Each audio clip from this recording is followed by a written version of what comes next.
MyFantasySportsTalk.com. Last week on My Fantasy Podcast, Thomas Take might join us too. I'm not making any promises when it comes to Ryan Thomas, though. He's scheduled to be here, said he could be here. He's open, but that doesn't mean he'll be able to connect and get through and communicate to us. So we'll see what happens. But you got the trio here for sure. But I've been doing pretty decent in our league, and that's what matters the most. I'm right behind Dan in the standings. I'm no longer last place Lando. So I feel like a new man, just like Dan. Engaged Dan. Congrats, Dan, by the way.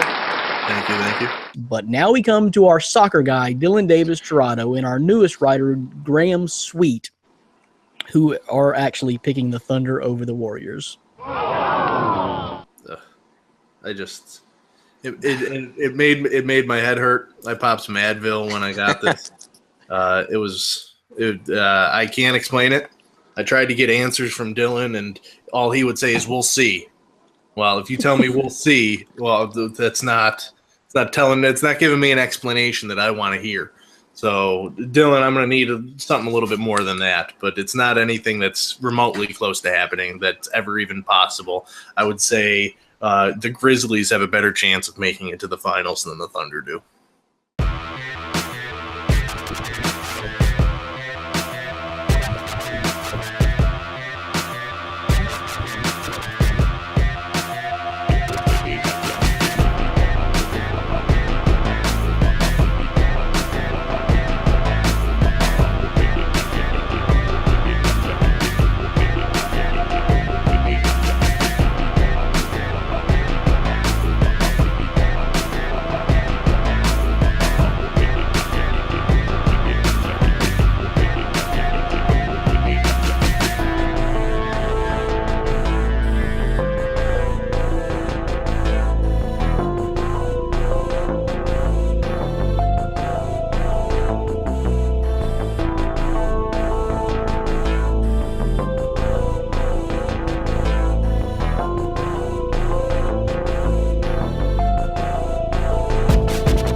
What up? Hello again, podcast peeps. Thanks for joining us. My Fantasy Podcast from MyFantasySportsTalk.com. Glad you can join us. I don't even know where I'm at anymore. I see one familiar face in the crowd, Orlando. Hey, Orlando. But we've been invaded. We've been invaded by the outsiders, almost, so to speak, this week. No Dan Shaw. He's suspended. He's suspended for a week. And we brought in Ryan Thomas of Thomas Tech and Mr. DDT, Dylan Davis Tirado.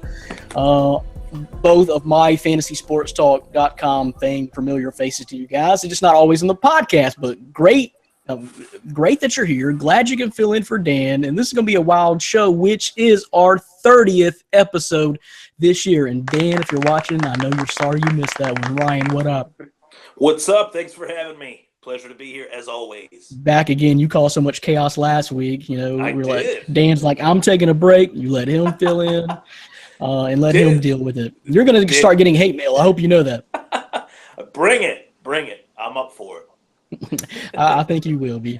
And our man DDT repping New York. What up, dude? Yeah, son. And by the way, Dan, I know why you didn't come on the podcast this week. Because I beat you. Oh. That's right. God. That's right. I'm calling. That's right. 4-game winning streak. I'm on a roll. Let's go. Okay. I'm going to be. You're not the only team with a 4-game winning streak, though. I'll see you at the end of the year, man. You're going to get it down. I'll see you at the end of the year. So let's bring it. 1 week at a I'm time. ready for you. Hold on. I'm getting a text from Dan right now. Dan says, why the hell did you bring DDT on the show? That was not necessary. Okay. Sorry, Dan.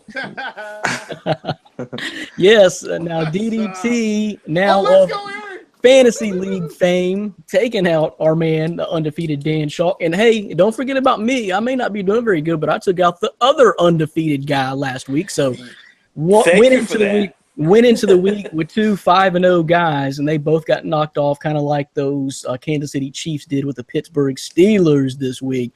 Not from the ranks of the unbeaten. I mean, it's going to be a great show today. Something tells me it's going to be out of control. Dan kind of maintained control. He checked me when I got out of hand.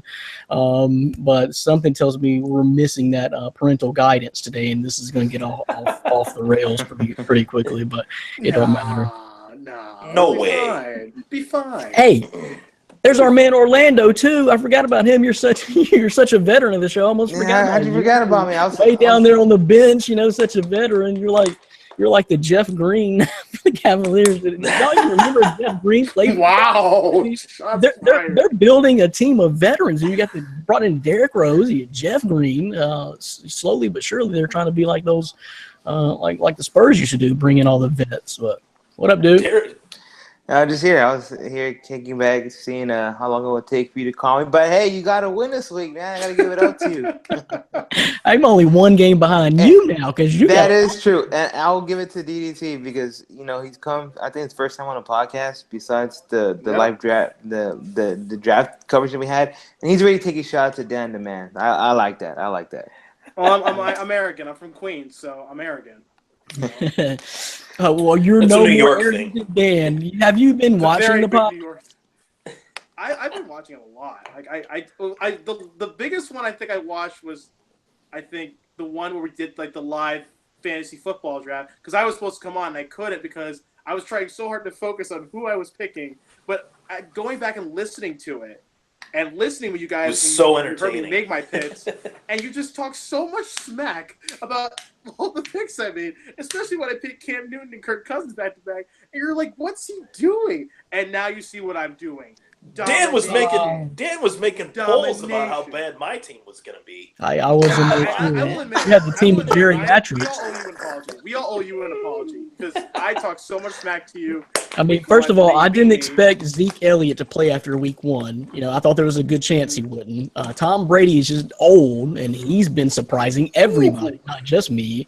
And then you had Adrian Peterson. What the? You hung on to him until he busted off for the biggest day of the year. I was hanging Ryan's on to got him. contacts on the inside.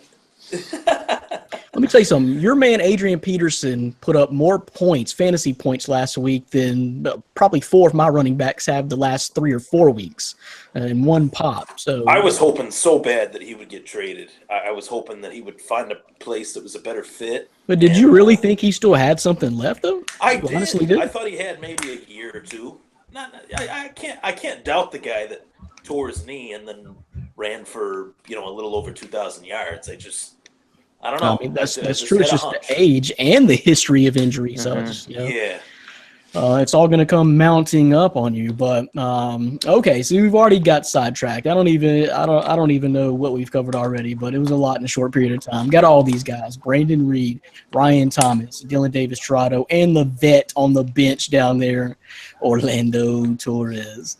So tonight we're basically probably just going to mix it up, do whatever. Of course, we got your mailbag questions to answer, so we'll get into that of the NFL and NBA variety. Big night in the NBA last night as NBA play opened up with 2 possible previews to conference championships coming down the line with the Celtics and Cavs meeting up and the Rockets and the Warriors in that nightcap. So we'll talk, of course, about that NBA opening night and everything that happened there, gruesome and otherwise. We'll dip into that My Fantasy Sports Talk NBA Fantasy League that all of us are in except Brian, and that'll be his silent time. We'll ask him to turn around and face the corner. Stand in the corner. Whoever drafted Durant or LeBron is gonna win. We'll just leave it at that. Or be in the finals, I should say. I'm going to be silent too because I totally missed the draft and totally forgot about it and I didn't get an alert. So my team looks garbage. So I know I'm not winning anything. Well, so me and Orlando will talk about the MyFantasySportsTalk.com NBA Fantasy League. Ryan and I will just both argue about who's better, Yankees or Astros. That's fine. That's I don't fine. want to talk about it. No. It's not on the schedule tonight. We'll leave that alone. Though we just scored another run, so ha ha ha ha ha. I got the alert. I'm good. I don't even know. Okay, Give the podcast an sidetracked. update. What is it? All right, so right now we're in the bottom of the 5th. 4-0 Yankees. Runners on 3rd and 1st. Didi just had a nice single into center So field. y'all know that's where Dan and- is. I wonder if Dan's watching the podcast and the game simultaneously. That would be something. I'm He just trying probably to keep is, tabs on but it. he probably has. He's not his own liking view. either one of them right now. Ooh, Dan Altuve made me missed sick it. right now. Oh, please, Dan, I hope you saw that. Altuve just missed that one.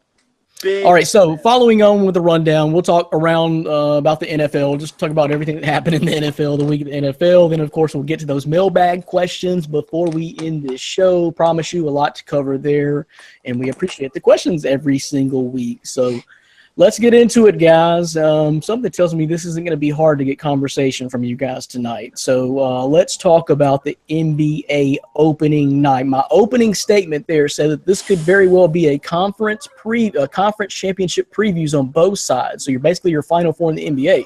Celtics and Cavs in the East and the Rockets Warriors in the West. You guys agree? What did you think about opening night? Start with Orlando Torres. I thought it was a great night for basketball. Besides the gruesome injury, I thought, obviously the Celtics are going to need a lot more scoring out of Kyrie Irving.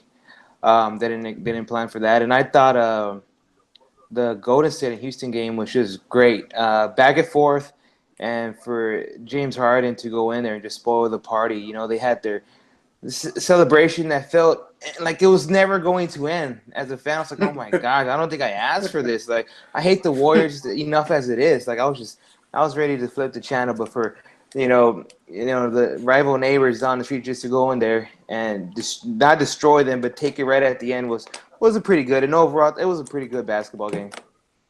Do you agree that those are probably the four favorites to wind up in the conference championship games? I think early on, yes, those are possible favorites. But I think the West, the way it is, it could easily shift.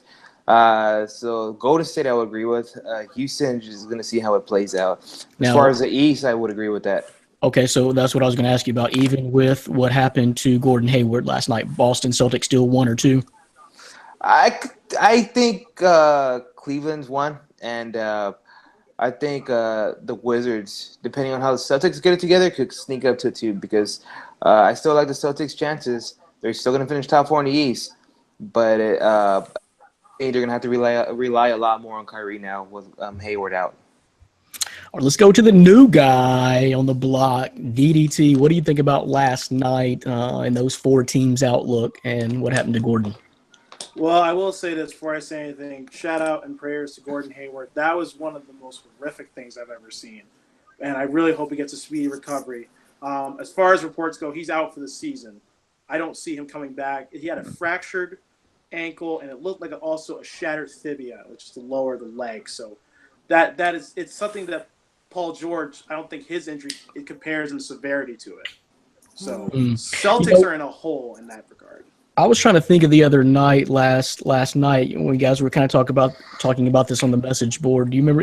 I finally figured out it was Julius Randle who that happened. Something similar to like that happened on opening night a couple of years ago, and that's what I was trying to think of. Man, it hurts even more when it's opening night. It's hard, especially with Cleveland bringing in all the new pieces, making the moves. Thought they really had enough pieces, and how good did Jaylen Brown and Jason Tatum look? Oh, I was going to say, that was my highlight of last night. I'll get to the Houston Golden State game, but my God, Jaylen Brown looks amazing.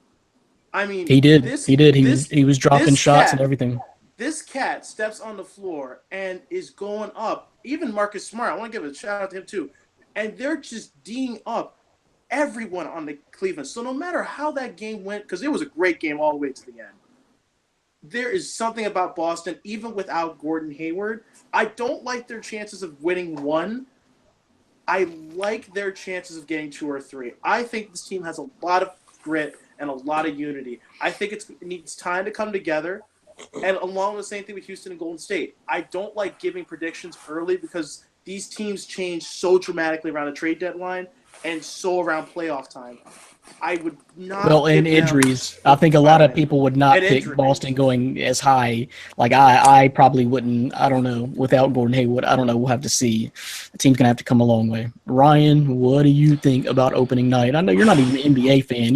You're refusing to participate in our games altogether. No, I'm trying. I'm really trying to get back into it. I was a huge NBA fan, back when MJ and those guys were playing, but it's just not the same as it was then. But if we're talking about here and now, I thought that the way the NBA puts matchups together for opening night, they put the big stories on. You get the Celtics, you get the Cavs, you get the Rockets, you get the Warriors, you know that they're going to schedule the matchups very well for the opening night, and that is always a treat to watch. But in terms of the end result, it was just with the Hayward injury, it put such a damper on what I thought was kind of the end of the Celtics getting Hayward and Irving kind of added or ended the parity that was in the Eastern Conference, where it was just whatever team LeBron was on was going to be, representing the finals. I realistically thought that the Celtics would have a really good chance at beating the Cavs in the Eastern Conference Finals had everyone stayed healthy. Now I really don't know. Yeah, it changes things. It definitely changes things, and that's why it's kind of unfortunate. Gordon Hayward's first real NBA, game in a Irish Boston Celtic Irish jersey. Not the best of luck for him. So it hurts a little bit more when it's the first game of the season. So Yeah, I think what's crazy is that's a play that he was used to running in Utah with the Jazz. That's a play he's run literally hundreds of times. So it's crazy that the play that they stood up for him. It was fortunate that it happened there. And Draymond suffered an injury too. I mean, it's not season injury in the Wars without him, but that's another one to keep an eye on because I know that might hit them. A big man like that down low, could be. If Draymond was healthy the whole game, I don't know if Houston comes out the winner because at some points during the game they were down by double-digit points. So we got a couple of NBA questions to finish the night off in our mailbag this week. One pertaining to Gordon Hayward. So we'll talk a little bit more about him and the Celtics specifically a little bit later. And then also a question pertaining to last night's nightcap, which is the Rockets and the Warriors. So we'll get in and break down that matchup a little bit more, so we won't talk much about that. But quickly, this is kind of like the maybe real opening night of the NBA outside those top guys playing last night. So just quickly here, because I know we got several NBA fans all repping someone else, or different teams, that is, right here on this podcast. So, but Philadelphia is at Washington, Charlotte is at Detroit, Brooklyn is at Indiana, Miami's at Orlando, Milwaukee's at Boston, New Orleans is at Memphis, Atlanta is at Dallas, Denver at Utah, Minnesota is at San Antonio. You ain't going to the game, Orlando? And no, but I stayed true, and I made my commitment to be here for the show tonight. Man, appreciate it. You are a big baller. Portland is at Phoenix. Houston is at Sacramento. What are you talking about, DDT? What's your problem? You know what I'm talking about.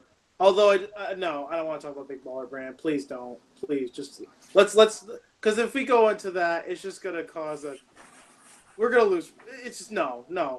It's a divisive issue.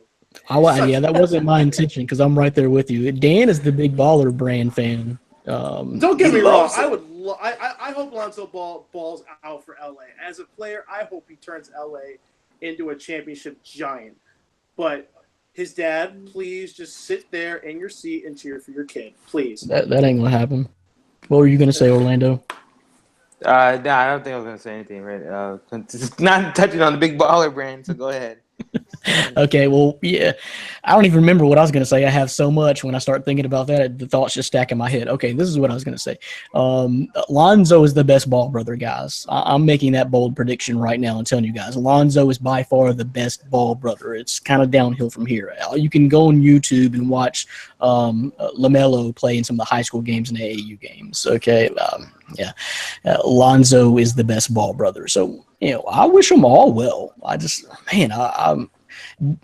Do you guys think – I'm going to ask DDT because you seem to be fired up about this, and then we'll let it go. I promise. Do you think LaMelo wanted to be pulled out of school? And even if he did, do you think he might not regret that 10 years from now? So my take on the young NBA athlete, in particular regards to coming out of high school, moving into college, doing 1 year, and then going to the NBA, the one and dones, I hate it. I can't stand it. Because with him being pulled out of high school to just focus on basketball, he's losing some part of the social upbringing that all of us go through at that age. But more that was my exact point. But more importantly, if I could actually go a little deeper with this, I find it a constant trend with young college players moving into the NBA not finishing with a 4-year degree detrimental to their careers going forward, because not everybody makes it in the NBA. Oh, and There so are a many lot people of die. busts. So many people's careers die in the European leagues and overseas leagues. Exactly. And you're not making a whole lot of money there. You're making a pretty good salary, but it's short-lived. It's very short-lived, and not enough money to where you're going to be retiring in a few years. So you're going to be smacked in the face by the real world. Indeed, and more importantly, you're also you're putting yourself in a position not only to be unable to succeed, you're putting yourself in a position where you can't be viable to be a part of a company or a corporation, or to have a trade, a skill. You know, I mean, you have to think about this for a minute. Shaquille O'Neal has a PhD from LSU in economics and statistics and business management. I mean, Shaquille O'Neal, one of the most wackiest guys on the court. There are a lot of players who went back and finished. To kind of pull from an example, look at what happened with Andrew Luck before he went to the Colts. He would not start with the team until he finished at Stanford. Yeah, like Tim Duncan, one of Orlando's big guys. Tim Duncan, did it right. That's just not the way it's done anymore, though. It's not. It's because it's all about the brand of the player, and that's what LeVar Ball is trying to do. He wants to expound the Ball brand, because he knows how good LaMelo is. We all know how good LaMelo is. I've watched all of his mixtapes. They're excellent. LaMelo's going to be a fantastic player, but right now it's just a matter of the father is more focused on his son's success in the NBA more than his success in the real world, because the NBA is just a fantasy to what the real world has for him. I guess I agree with that. We'll end that conversation there. I agree with that. It's just, I don't know. Don't regret something in a few years that you missed out on. And I think the ultimate thing here, as far as basketball goes, is I would much rather LaMelo be in high school playing high school competition, at least organized competition, and not these pickup games in gyms. I don't know. I think there is something to missing out on proms and girlfriends and friends and parties and graduations and social activities, like DDT said. So that's the thing. Just I don't know if that's truly what he wanted. Then that was his decision, but I question that. So I don't know. That was it from NBA opening night. Anything else? I mean, and I'm including tonight as well, guys. Orlando, who are you playing? Minnesota? Yeah, Minnesota. And I think we're playing them without Kawhi Leonard. So that's going to be an interesting game to see how LaMarcus, like I said, I know it's only been preseason, but he looks good. The Spurs just gave him an extension for another 3 years for like 70-something million. And so I have mixed feelings about that compared to how LaMarcus was last season. But, hopefully it was the best move. That just tells me that we're probably not getting a pretty big name free agent in the future, because we don't really get a lot of those here in San Antonio, or a big power forward like LaMarcus. So I want to see if we could just step up. I know it's opening night, because so that's what I really want to know from you. Who do you got in this game? Man, this is not your old Minnesota team. This is not a cupcake first game anymore. This is a team with a lot of hype around them, and y'all are gonna have to earn this. Dangerous. I'm gonna stick with the home team. Barely. Not being a homer, I think the Spurs pull it off at home. But the same thing is, I wouldn't be surprised if Minnesota goes in there and shocks them. But I'm gonna stick with the Spurs, barely, just knocking them off. So my Grizzlies are hosting the New Orleans Pelicans. I'm in the same situation. Memphis has got to put up or shut up here. It could be scary. It could be a scary season this year. I just heard that Tyreek Evans has not been performing in the preseason like the Grizzlies organization really hoped. I don't know, maybe he'll kick it into high gear when the games really matter. Chandler Parsons is going to be coming off the bench to not put pressure on him physically, right away from the get-go. So he'll be coming off the bench and playing that bench role. So we'll see how it goes tonight versus the Pelicans with Rajon Rondo, Anthony Davis, and, of course, DeMarcus Cousins. So big test there tonight for Memphis. So DDT, who do you root for, man? You got the Knicks on. You don't like Brooklyn at all? You don't root for Brooklyn? No, I mean, don't get me wrong. I mean, I grew up when I was growing up. I grew up in Brooklyn, but we didn't have a team, and I've always been a Knicks fan. It's how I've been brought up. When the Nets came to Brooklyn, I was like, yeah, whatever. But I think this year, with the crosstown rivalry not what it ended up wanting to be, I do feel that there is potential with the Nets this year to slightly possibly be better than the Knicks. However, I do also feel like this is an opportunity to see what Kristaps Porzingis really has. But the highlight really of the opening night for NBA is when the Knicks are going to face the Thunder and Carmelo faces the Knicks for the first time. It's going to be tomorrow night, 8 o'clock, MSG. It's going to be one of those games where I'm going to just have to sit down, lock the door, stare at the TV intently, because I am so nervous to how this game's going to go. I don't expect the Knicks to win. Number one, I don't either. I don't expect the Knicks. I don't expect the Knicks to win. Don't think I'm coming into this thing now. Because listen, if we beat the Thunder tomorrow, I'm going to run this through the streets because that would be my early Christmas gift. Orlando is. Yeah. Are the New York Knicks going to beat the Oklahoma City Thunder tomorrow night? Not a chance. Not a chance. No, it's going to be a blowout. I don't think we'll even score 70 points. It's going to be a blowout. I don't know what this team has. If Kristaps Porzingis is going to get better this year, you just don't quite know. That's the beauty of the beginning of a season. You know, everyone thought those New York Jets were going to go winless, and they are not. They were sitting at the top of the AFC. So I thought we were going to go winless, so I can't really say anything. A lot did, but all right. So beginning of a NBA season, opening night last night, all that happened. Opening nights tonight for most of the squads of those New York Knicks of DDT. So he'll have to wait another night. But what we're going to do next is talk about the MyFantasySportsTalk.com NBA Fantasy League just real briefly before we get into those mailbag questions that you guys submitted. So hang tight right there. We'll get into the Fantasy League of MFST, My Fantasy Sports Talk, next. You're listening to and watching My Fantasy Podcast from MyFantasySportsTalk.com. Don't reload your browser. It's Brandon Reed, but it's not Dan Schalk on here. For the first time in 30 episodes, he missed the show, and it's all because I brought in DDT, or that was the rumor anyway, so he hightailed it to Florida. At Del Boca Vista, Phase 2, I believe, is where he's hanging out. Wow. Yeah, there you go. Dan, can we switch? He's riding around in the Cadillac, the caddy. That's Dylan Davis, Toronto, DDT. Ryan Thomas is here, too, back for another week since he stirred up so much controversy last week. He's got his own separate mailbag now. What was the controversy? Can you fill me in? Yeah, I want to know, too. Oh, I don't know. I'm just talking. I'm sure. Hey, I don't read all the mailbag questions, so I guarantee you probably stirred up something, and you got hate mail sitting in a bag somewhere. I can promise you that. We'll see next week. We'll see what this. Oh yeah, this hate mail when is. Dan is editing the questions and has time to, you're gonna get it, buddy. So you might want to make sure your calendar is clear next Wednesday, so you can rebut.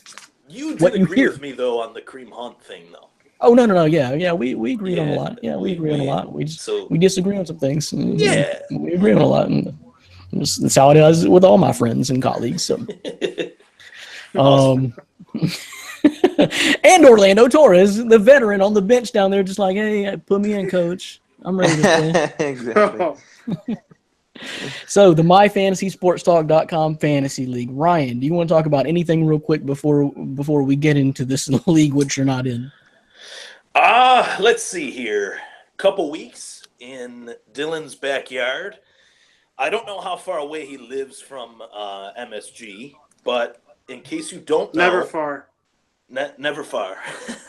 In case you don't know, November 4th, UFC 217, Michael Bisping will be putting his middleweight title on the line versus George St. Pierre. We always talk in sports about who the best of all time is, Tom Brady, Michael Jordan. We debate that constantly. In the MMA world, in the mixed martial arts world, it's either Anderson Silva or GSP. I'm here to tell you the best of all time will be fighting Michael Bisping November 4th. If you have the $50, the $60, put the money down. Put the money down and buy Perfect it. timing. I love the advertisement. That's great. But yeah, put the money down and buy it. Do it. You won't regret it. There's 3 title fights. It's so rare that there's not just 1 title fight, not 2 title fights, but 3 title fights on 1 card. You have to buy it. Okay. Thank you for that PSA brought to you by the UFC. Dana Knocked White's out getting was rich off of me. Gold. Yeah, that's what I'm saying. That was You better be getting gold. paid. You better be getting paid something, dude. Got these Radio promos like this. gold. All right. So the MFST Fantasy Football League our NBA League is well underway. I'm playing a guy by the name of Daniel Kalura. So shout out to all the fans playing in the league with us this year. New York Storm. So he might be hanging around you somewhere, DDT. Daniel Kalura, or you too, Brian. He's the New York Storm, currently winning 117-67, 117-67. But I'm just getting started. About to explode tonight. Colby Gatz, he's up in there with 192 points. How's he got almost 200 already? What is he doing? I think he started the whole Celtics team yesterday, and that's why. 55 for Kyrie right there. He must be from Boston. That's like the whole lineup. So I don't know. We really haven't heard from him either. We heard from him last night. It's bad. I feel sorry for him and all the Celtics fans. He's beating out of your Teague, which is Orlando Torres, by 103 right now. But Just like you, I'm just getting started. Oh yeah. These are skewed numbers right now. We got. Let's see, Patrick last name, that's what you're called, so shout out to you. You are known as Tyrone Shoelace Dribblers. You're up in there playing last year's champ, which is Dan Shaw. Toodles, 53-58 right now. Dan is up, so just getting started there. Malachi David, our guy, 100 points right now. He is playing our other guy, Dylan Davis Torado, at 118. You put up some good numbers there. You must have got 120 now. How many people did you have playing last night? I see you had Harden with 58. Yeah, Harden was a big one. Because and just to cite for those who don't know, I missed the draft. So you're looking at a team that was put together with auto draft, which is actually something I've never tried before. So I'm kind of curious to see how this goes.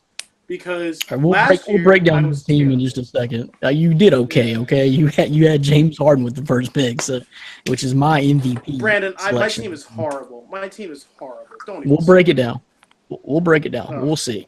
So then we've got a couple more games here in the league. Graham Sweet of MyFantasySportsTalk.com is playing Moncada Ballers. He's winning right now, very low scoring game. And then Casey Birch of the site is playing Nick Cinquino, 137-36 right there. So that one's still early too, but our man Casey Birch is down about 100, but very, very early. Very, very early, just getting started. So let's break down that team real quick for the My Fantasy Podcast Nation real quick. Let's see just how bad that squad is, Mr. DDT. You want to take it away? Take it away, man. Analyze your team. I mean, I think I made a couple of changes to the lineup. Basically, how I'm going about this year, because it was a mistake on my part. So what I'm going to do is I'm going to try and just look at this team through the first 3 matchups, see how the points come up, see what things I can change, see what moves I can make. I'm very, very, very curious as to how James Harden can carry me. But I don't know. It's not a bad team, man. You got Jimmy Butler too. We'll have to see what he does. I know. I'm just because it wasn't my influence on the team. I understand. Am skeptical. But so I'm hopeful. Saying tomorrow road, you somehow win the championship. Not saying you will, but somehow. So then this championship is fake, right? It's fabricated because you didn't actually put this team together. Is that what you're saying? I would say that the basketball gods have favored me, and I got a. From what that statement you just said, it would sound like a fake championship. I understand where you're coming from, Orlando. I would think that may be more so true in football, but as many games as there are in the NBA and the management you got to do every single day, then I'm just giving the new guy a hard time. That's all. I agree. It would break my heart. I probably wouldn't even keep up with the league if I didn't draft the players, because honestly, the draft in any sport is the most fun part of it to me. Yeah, It was no, very exactly. fun sleeping through it. Not a bad I team, was man. sleeping. Not a bad team. So Goran Dragic, James Harden, Jimmy Butler, Serge Ibaka, Brook Lopez, Bradley Beal, Jay Crowder, Willie Cauley-Stein, Andre Iguodala, Zaza Pachulia, George Hill, Kentavious Caldwell-Pope, Marcus Morris, Ersan Ilyasova, and TJ McConnell. So I don't know, not too bad, not too bad. Auto pick usually does you okay, They usually do you okay. So They It usually gives get you you. the best player available. Yeah, it'll give you the best player like Jeff Fisher's numbers mediocre around there, right? Auto drafts. We'll see what happens. I'm just fucking. We'll see what happens. Let's go. Woohoo! Yankees are putting them on base. We got runners on second and score third. update. Give me a score update. It is still 4-0. They have pulled Keuchel. Give me a score update. What is it? 4-0. Okay. It is 4-0 Yankees. Runners on second and third. No! 2 outs, bottom of the 6. Why? Because, John, your Red Rotten. Sox and Farrell John! like to cheat. Oh, come on. And Don't they even like get to me started lose. with that. People have been stealing And we're not going to get started with signs. that. It's not the subject matter for tonight. It's not the subject Yeah, matter for tonight. dude, We'll talk about this yeah. another time. We'll talk on Facebook. Just saying. Cheaters, pumpkin eaters. Okay, moving on. And they're pulling Harris out, so now he's gone. Let's go. Just keep running through him. Let's just keep running through him. Dan has got to be flipping out at this point. You think he is? Why would he? I don't know. Oh, They're on the, no. they're Not on the gonna like break. it. All I want to say to Dan is, one thing I want to say to Dan, those predictions you made at the beginning of the postseason, ouch. Ouch. It's once again, the Yankees are going to be the most hated team in Major League Baseball, once again. I had no bias I said Cleveland would win the World Series this year. I was wrong. Ooh. I was wrong. Ooh. But I didn't even pick my own team to win it this year. I didn't have the faith in the Red Sox that they would go all the way this year. I didn't think they had all the pieces. I didn't have faith in the Yankees either, but we're here. So, woo, go Yankees. Yeah. We're here. We're here. I'm sorry. We're here. Let's go. Hey, I believed in you from month number 1, and while a lot of others crumbled, my faith was always there. And I'm a Yankees hater. I'll be honest with you, I've never liked the Yankees, but we appreciate your hate. They do. They do appreciate it. They love We it. do. Oh, No. God, I love it. I love being able to walk the streets and be holding my head up high and be like, these Yankees suck. Like, thank you.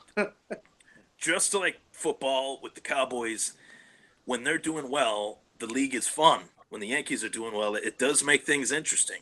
I'll give them that. I'll give them that. Make me watch baseball again. yeah. Okay, we'll see what happens. All right. We're Yankees, getting off track there. I don't even know where we are anymore. What page are we on? Fantasy basketball. My team is ish. Moving on. Okay. All right. There you go. So we don't really have to talk much about this. It's still so early. But what I would like to do is just encourage you guys to send us those fantasy mailbag NBA questions as well. Help us along this process and bring up those trade scenarios that you may have. And some of you have already started submitting those NBA mailbag questions. So appreciate that. So, I don't know, there's all your NBA talk, your NBA, myfantasysportstalk.com fantasy league talk, your impromptu baseball talk, which is probably, again, to reoccur at some point in the podcast. So, but we'll move on to talk about the NFL next. You're listening to and watching My Fantasy Podcast from myfantasysportstalk.com. Brandon Reed, Orlando Torres, Ryan Thomas, and Dylan Davis Chirado. I got to watch what I'm saying. There's a lot of new phrases I'm uttering tonight, but that's the crew. That's the crew, believe it or not. Don't update your Chrome browser. That is really what's going on. And no Dan Chalk. The money team. Can't believe you missed the 30th episode, guy. No. Yeah, don't speak Money for team. me. Yeah, don't speak for me either. If we only had 3 tonight, I would have said the Shield is back together. But Oh, my he- God. He could have been podcasting from some beach somewhere in Florida, but nope. No. Heineken in his That's hand. okay. That would have been awesome. Yeah. But hey, we didn't realize would've that we been were going to be great. on at the same time as the Astros game, so that was out. That was out. A very critical Astros game as well, which our man DDT has been updating us on. So still 4-0. What inning is it? It's still bottom of the sixth. Gardner is up. It's 0-2 in the count. 2 outs. Runners still on second and third. They have new Houston Astros pitcher's name is Peacock. Brad His last Peacock. name. He's pretty good. Brandon Peacock. He's very Yeah. good, actually. Yeah. He was phenomenal when they were trying to come back in game 2. And that was a great game. So, yeah, he's out there. He's only thrown 3 pitches. He's settling in. Things have calmed down now. So we'll see what happens. Is it still? It's still 4-0. It's still 4-0. Yeah, still 4-0. Still 4-0. Yankees. Judges on deck. Astros in a hole there. We'll see what happens. So last week in the NFL, guys, we saw the Chiefs go down for the first time all season. We saw Aaron Rodgers go down probably for this season. We saw Adrian Peterson reemerge with, God, what do you have? 130 yards, 2 touchdowns. I don't even remember. Ryan, Yes, he did. was on his team. Big game for Adrian Peterson back from the dead, the NFL dead anyway. So out of everything we saw last week, what stood out to you guys the most? And just we're getting closer to halfway through this thing.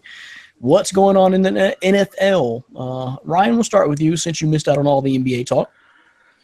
The biggest takeaway from this past week, you mentioned the Chiefs lost. The Chiefs have a huge game this coming week against the Raiders. The Raiders have kind of fallen off a cliff. The Chiefs don't want to be the team that falls off a cliff as they have done in years past. So that's a big divisional matchup. So the Chiefs losing to the Steelers was huge because this next game against Oakland makes it that much more important for the division for both teams. And then it's obviously Aaron Rodgers going down. I feel for anybody that drafted him as their fantasy quarterback because there's no replacing that guy on your fantasy team. There's just not. There's no replacing him in fantasy. There's no replacing him on the field. Brett Hundley is getting thrown to the wolves, but I think he'll do okay with the weapons that they have, but I don't think the Packers will make the playoffs. It's not like they're 4-2 right now. And here's the other thing about the Packers is that running game is not going to help out Brett Hundley very much. So that's when you talk about throwing him to the wolves, that hurts even further there. So we do have if I'm not mistaken, we have a mailbag question about that a little bit later. So yeah, we'll kick off the mailbag question and talk about the Packers specifically. But let me ask you, I'm pretty sure I know the answer to this, but you started AP on your fantasy team last week, right? You got those points. Yes, I did. I got those points. I was pretty happy with that. I'm really surprised you even held on to him that long because there was not much of a chance that he was going to do much in New Orleans. I mean, Alvin Kamara stepping up like that, man, Yeah. he wasn't getting touches. Alvin Kamara is a guy that I really liked coming out of the draft, and he was somebody that really filled that system stylistically really well. And kind of phased AP out of town, kind of ran him out of town. I was hoping that before the season when I saw that AP was signing with the Saints, I thought then and there that it wasn't a good fit at all. I just didn't think he would fit their style of offense, the rotational style of offense. It almost felt like it was just to stick it to the Vikings, right? Like maybe he would come in and get a lot of touches in week number 1 and then bam, just run it down your throat. And that's a fair point. It just him getting traded to the Cardinals, I think, was kind of bittersweet for the Cardinals to lose David Johnson, but to get a guy like that in AP who I think has a year or two left in the tank. We'll see what he does next week, but so far so good for him and the Cardinals. So reactions, DDT from the 6th week of the NFL, all that stuff we just hit on, or anything else? How about your Giants, man? I don't know if they're your Giants, but I can't figure out this year in the NFL. No, I'm a Jets fan. I'm a Jets fan. Okay, all right. No. A team you're familiar with then. I will say this, because it's fantasy related. I'm slowly breathing sighs of relief because honestly, Dan should have beat me. But I had the Broncos defense and Brandon McManus, the kicker for the Broncos, and Brandon kicked one of the worst games I have ever seen. He missed 2 field goals and immediately almost put me at 4-3 in the fantasy league. And that's more important than the Giants' season right now because the Giants are done. There's nothing to say about the Giants. The Giants are horrible. You were lucky the Titans were up as they were in the last few minutes because otherwise Mariota would have got that other 2 points. I was lucky Mariota threw that interception. Let's be real for a minute. Yeah, it got really close. It got really close on Monday night. I was sweating.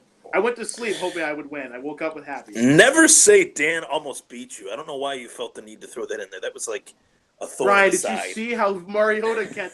Listen, it was 22.5 points. If he would have tied me or beat me by 22.5, it would have been devastating. 20 points. That's scary.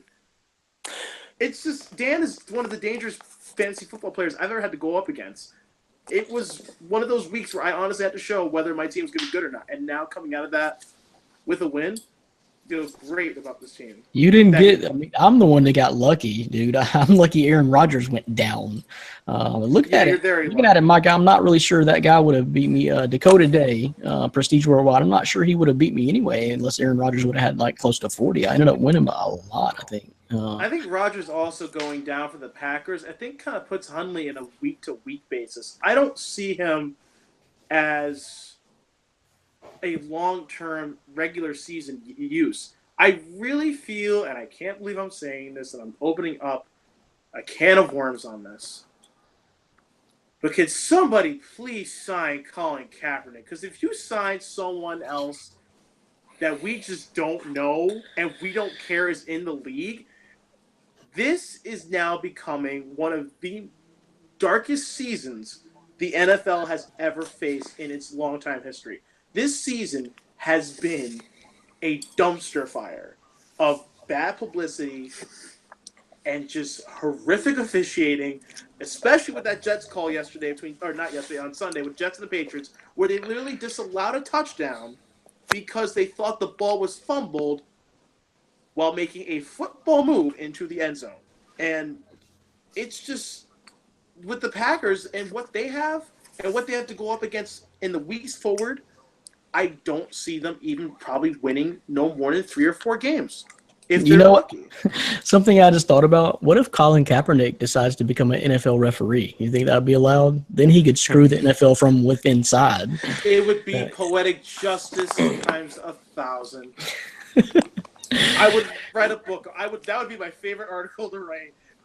Now that is crazy. How Colin Kaepernick recreated poetic justice. That's a nutty scenario, but that would be awesome. God. Orlando, what happened in week 6? As far as our picks go, you're tied with Dan, but y'all both slipped a little bit more behind me.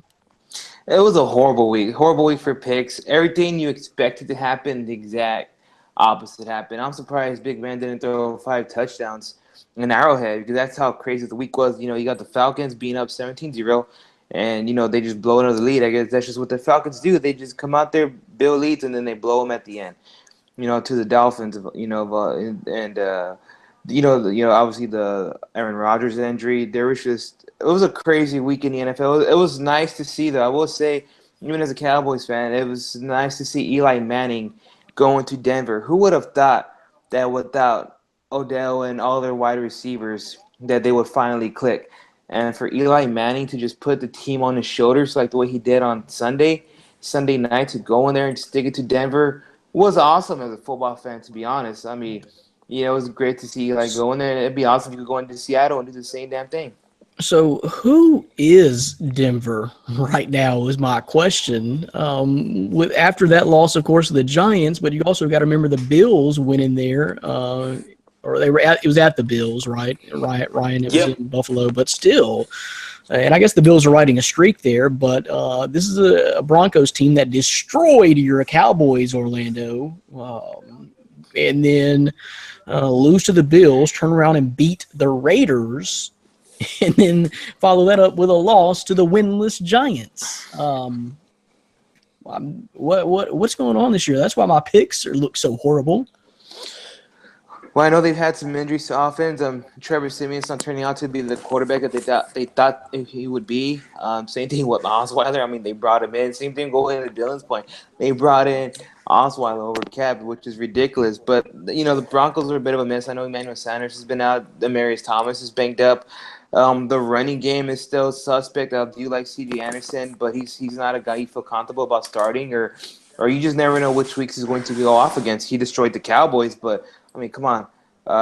Cowboys are lacking in that secondary. So that division is just going to be hard to guess how it finishes, because I know the Chargers are 2-4 right now, but the way the division is going, no one would be surprised if you see a team like Denver drop and a team like San Diego, like Los Angeles, go up in ranks. So I'm still trying to figure out Denver as well. One more. Sorry, guys. I had my mute on. A couple of more, two more quick things I want to get you guys discussion on is, hey, how about them Bears in the Mitchell Trubisky era? Came down, really lost a tough one to Minnesota in his debut. And then they come back and beat the Ravens in Baltimore this week. So I'd say watch out for them. Mitchell Trubisky. We'll see what that feels. It just seems like they're maybe more energized right now, and they're not the healthiest. They really don't have that many weapons out there, honestly, around him. But they seem to be doing better. That, and also, guys, how about the Rams are 4-2, 3-0 on the road? What? Hey, Crazy, who talked them crazy. up? Who talked them up before the season? And I got all the hate mail. I got all the hate mail for that Rams piece. Well, it's good. I'm not going to be the only one. I didn't see this in Jared Goff ever based on year one. I Maybe got he's getting the shredded. playbook, man. I don't know. You did, and I was probably right there with you. This turnaround has been great, as Dan calls. Who's the quarterback? Sean McVay, Yeah, Sean McVay, the head coach. Sean McVay. Yeah, Sean quarterback McVay. whisperer. Yeah, That's as He's Dan done a calls him, the fantastic quarterback job. whisperer. Yep. Yeah, he Obviously. deserves a lot of credit for sure. A coach that young, they talk about how young he is, and that's obvious, but it's like, well, he's bringing in a decent staff. Wade Phillips is their defensive coordinator. You have to have some pull in order to bring guys like that in, and he did so. So good for him. 3-0 on the road. Wow. Now that's making a statement, and that's not a bad team. A bad team or a mediocre team doesn't do that. I don't care who you're playing. You win 3 straight start of the season, 4-2 and 3-0 on the road, and then you're a pretty solid team that's got it together. What do you guys think about Trubisky and the new Bears? Well, I'm not. I mean, I feel like they still should have waited. I get the whole thing, but I still got to see more, because I think Sunday he threw 8 passes. Or, how many passes did he throw?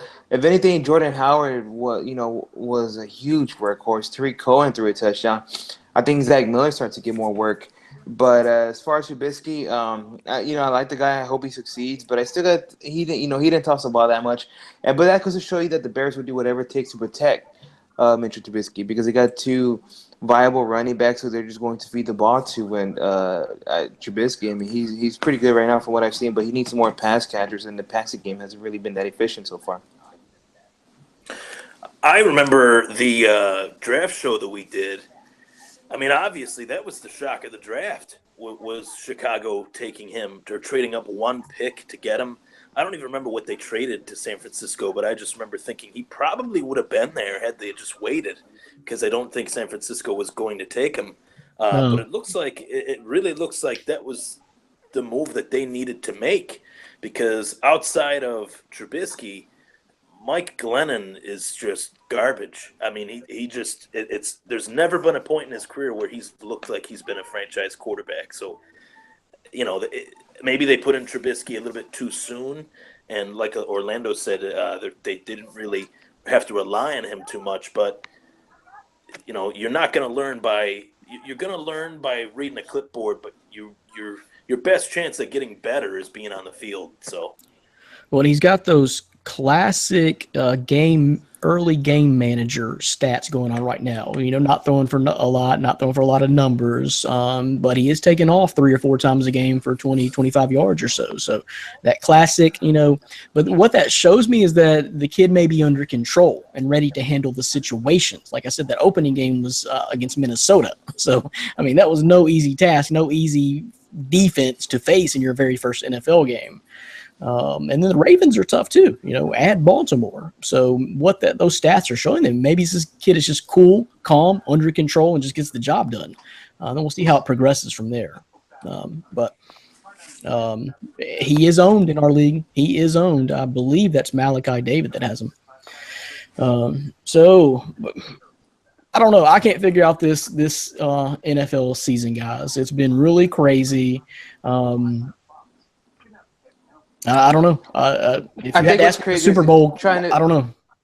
Yeah, I was going to say, I think it was crazy trying to figure out how the playoffs and Super Bowl is going to play out. Because right now, looking at both conferences in the AFC and NFC, I don't think there's anybody that you can feel comfortable about picking.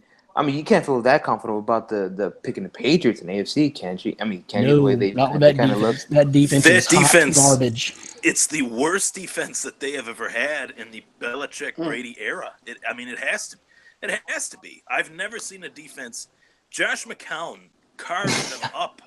He carved them up like a Thanksgiving turkey. They've given up more yards Carved them up like a pumpkin than anybody. They've given up like over 300 more yards than anybody else in the league. That's a whole game's worth. Jermaine Kearse, there was one play, Jermaine Kearse was so wide open that there wasn't a guy maybe 20, 30 yards away from him, and McCown overthrew him. But the Patriots should have lost. Regardless of that, you had that call, the missed opportunities. McCown overthrew a few receivers that were literally wide open. I saw it, 3 or 4 times. New England is vulnerable. They're not this dynasty team that they've been in years past. I don't know who else could take the AFC outside of New England. I think it's that New England is going to be in the AFC Championship, let alone the Super Bowl at this point. You froze up on my end, Ryan. So who were you going to say there? I'm curious. Well, as far as like my AFC, who else could be it outside Patriots? I know Big Ben has played really bad. I think it's better that he has played bad now, obviously. Exactly. There's still a lot of seasons. There's still a lot of they've seasons. done that a lot, too. The Steelers have been in that situation several years, too. Yeah. Play mediocre and then make the playoffs and then look out. The running game, obviously they have Le'Veon Bell, but James Conner is... And Antonio Brown, how about that catch last week, guys? Yeah, oh, my Lord. That was ridiculous. And their defense is average. They're not great. They're not like the Steel Curtain, obviously, but they're all right. I would say the Steelers, and another team that just hasn't gotten it together yet is the Raiders.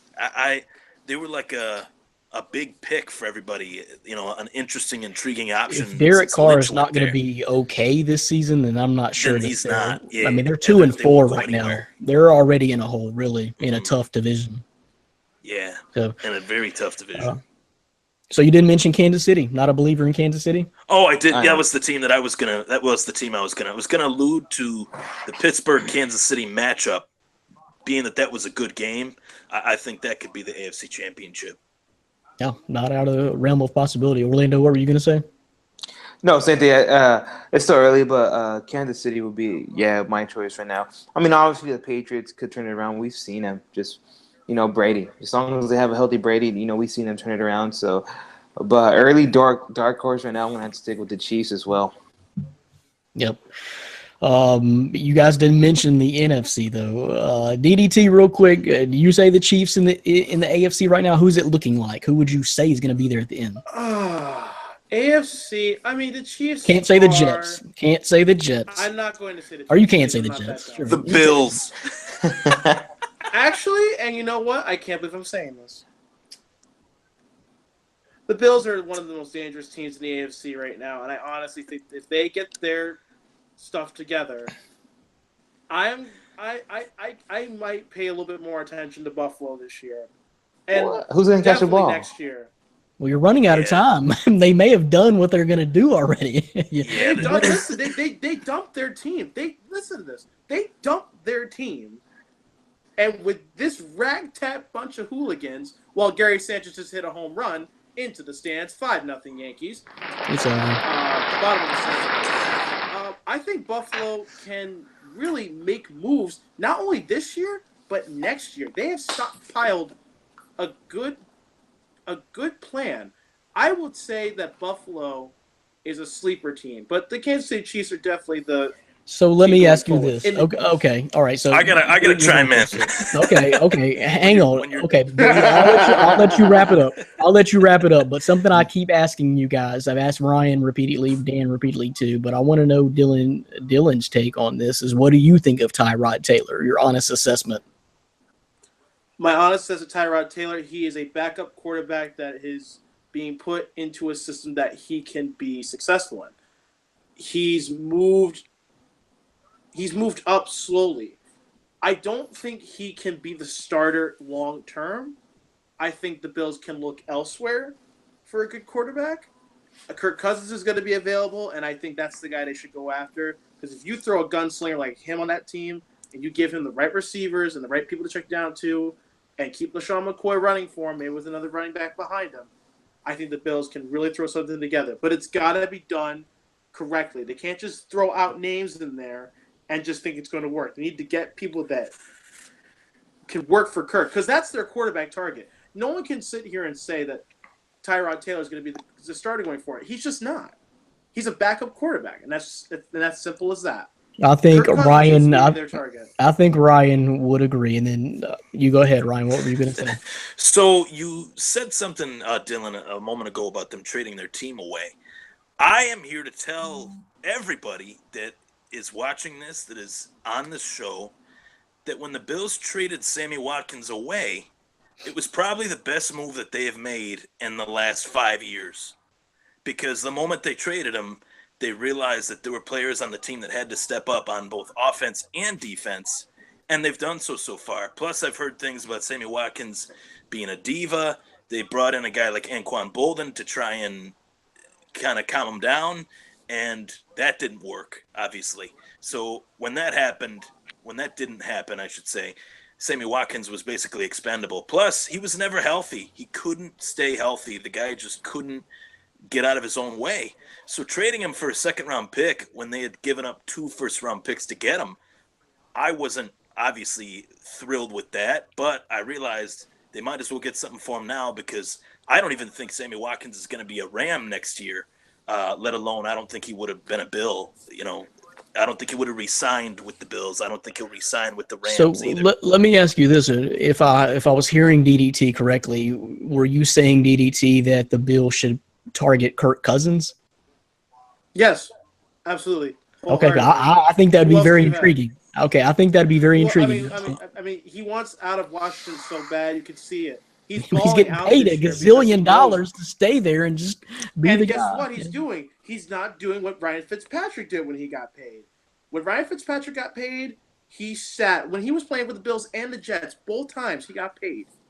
And he So- sat Kirk on that Cousins money. is When it, Kirk Cousins is a lot better than Ryan Fitzpatrick. I was about to say, how do we And even that's- talk about that's Ryan my point. Fitzpatrick? So you'd be He's a lot Ryan. better. You would be He has okay to with that improve. as a Bills fan. Would that I be would your be target? okay.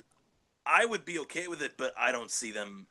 I see them going with their own franchise quarterback that they haven't had since Jim Kelly retired in 1997. He's not So- a franchise quarterback, Brian. Who? He's Kirk not Cousins? a franchise quarterback. Kirk Oh, Cousins. I thought you were isn't? talking about Tyrod Taylor. I was about to say. No, Whoa. no, not at all. Yeah, I don't want. I thought Tyrod should have got cut last year. He's reached his limitations. They know his ceiling. They know his floor. They know his strengths. They know his weaknesses. But I just don't see the Bills shelling out that type of money for a quarterback. I see them with the multitude of draft picks that they have, drafting someone, crafting him as their franchise quarterback. They've tried to do that, but Then have fun going 5-11. Well, I mean, I think that's probably what you're talking about. Kirk Cousins is a pipe dream for a lot of teams. I could name a lot of teams. Your Jets would be one Will of be them, definitely, probably. yeah. I So, see Kirk Cousins in San Francisco next Yeah, year. To same be as San honest, Fran. Yeah, I think Orlando's mentioned that what's in before. San Francisco? What's in San Francisco besides Carlos Hyde? That's Well, all they got is Orlando, Carlos. Orlando, better you have coaching. mentioned that before a couple of weeks ago. Why did you say that?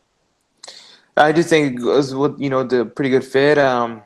Depending Garcon's still there. I mean the coaching staff Yeah, that he was coaching, used in the especially. coaching, and just a fresh start. He just wants out of Washington. It's just not working out for whatever reasons. I mean, you look at it now. They gave away in an offseason, traded away a lot of pieces or got rid of a lot of pieces. You bring in Pryor.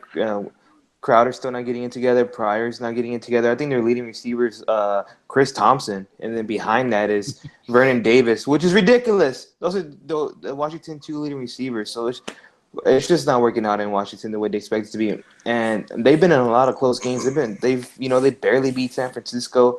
I just don't think Cousins wants to be there, and I don't think he's a Redskin next season.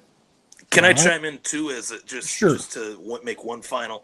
Buffalo is a very tough place to play, and I'm not saying it for obvious reasons. I've seen those YouTube videos. I've seen those videos. Those fans are crazy. Well, not even just because the fans, the media in Buffalo, particularly with the Buffalo News, this is a fan base that hasn't seen a playoff stint in 17 years. They'll try to get if let's just say they got Kirk Cousins, he would be put in a blender and fried and want to be out of here just as much as he wants to be out of Washington. And I'm saying that as a Bills fan. They need someone fresh. They need a rookie, a young quarterback that doesn't know any better. Yes, exactly. You took the So, words right Ryan, out of my mouth. do you remember how that last playoff stint ended for you? Yeah. I actually today was uncalled the for. Frank That Wycheck. is uncalled. That is, Today that was is the- rude. That was so rude. I think it was like the 20th anniversary of the first Bills game I went to, where Doug Flutie did a bootleg against Jacksonville when Jacksonville was like really good. They had Tom Coughlin and Mark Brunell and all the. He did a bootleg quarterback run, and that put the Bills in the playoffs. And that was the no words. I can't even. Don't let me go there. We're gonna We'll get end- off that subject. 'cause Yeah, this we'll is- end this it. is hurting. Yeah, let's end it. I remember Frank Wycheck in the snow. That is. That's NFL talk.